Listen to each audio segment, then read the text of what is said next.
I had said, like, hey, if the finger dislocates and both fighters, like someone like step back, goes, go ahead, pop it in. And I was like, well, if both fighters agree, like, hey, I want you to pop it back in so we can continue fighting, why would the ref need to step in? It'd be no different than two fighters just circling, not throwing punches. But then you brought up a good point. I mean, this is what the rules would say, basically, is that once Minikoff looked to the ref for like help, like, hey, my finger, like, looked like, okay, I'm confused. Like, I don't know what to do with my finger. The fight's over. That's like calling timeout, basically. Yes. So that's what stopped the action. Exactly. That's what stopped the action. Because I was trying to tell you, I'm like, okay, well, I understand. What happens if it was from an eye? Because you said it was from, he did the damage himself.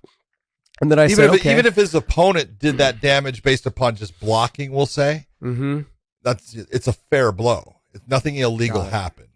And so his finger is now dislocated. I can tell you, I probably, throughout my career, 15 to 20 dislocated fingers during the fight. And some of those I called the fight based upon the reaction of the fighter. Some of those, the fighter kind of looked like, and you look and you go, you want to keep fighting, keep fighting. And they would sit there and with their finger, laying across their other fingers on top of their glove, I would let them work their way through the round and get to the point where the round ends. They could go back to the corner, and their corner at that time, during that 1 minute break, their corner can pop that finger back in. All right. That's legal. But during the fight, during the actual 5 minutes of that round, when he steps back and he tries to put his finger back, and Soma stops and gives him the time, which he's being a sportsman. He's like, hey, go ahead, and he tries to put it back, and then he tries to put it back again, and he can't. And then he kind of looks towards the referee. The referee cannot stop this and bring in the doctor and have the doctor put the finger back. That's giving an advantage to Minikoff, although, it's a shitty injury.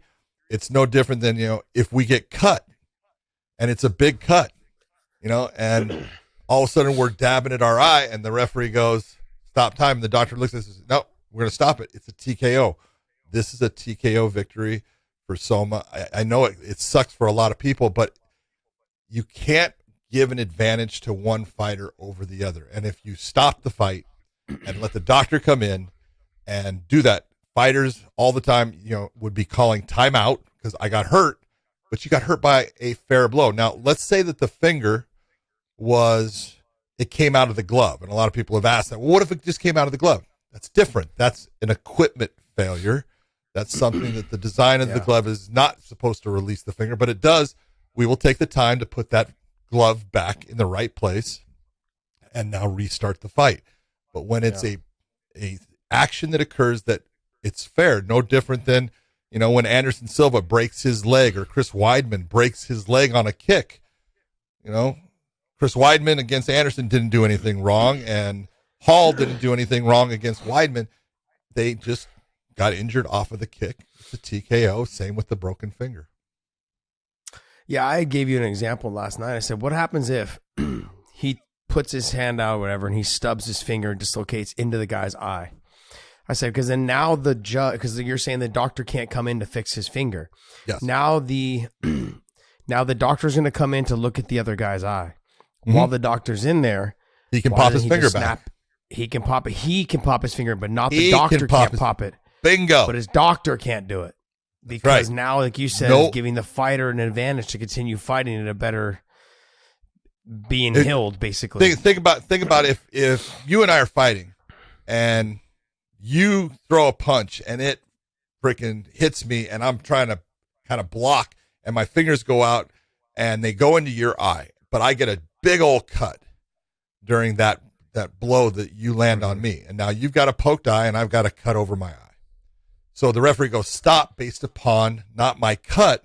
He's stopping it based upon the foul, which was your eye poke, right? Yeah. He's going to give you time to try to get yourself back and get your vision right. Well, think about, you think that a cut man can come in and fix my eye during that time? You think that's fair? No. Well, it's like saying if the doctor came in and stitched it up real quick. Exactly.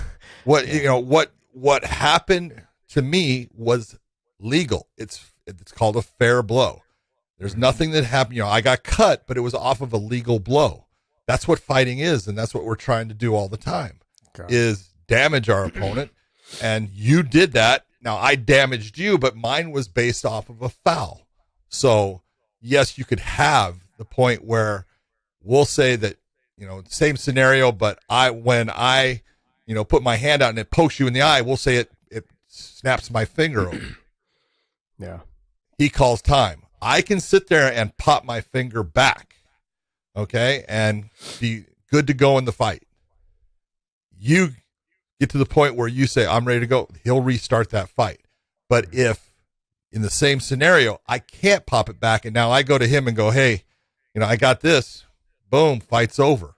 Because I'm not putting it back. I can't have my corner put it back. The doctor can't put it back at this time. That's an injury. I'm saying I have a problem. The fight is going to be over. Brian Miner did the absolute correct thing in the fight. Well, when I see him next, I'm going to tell him he fucked it up.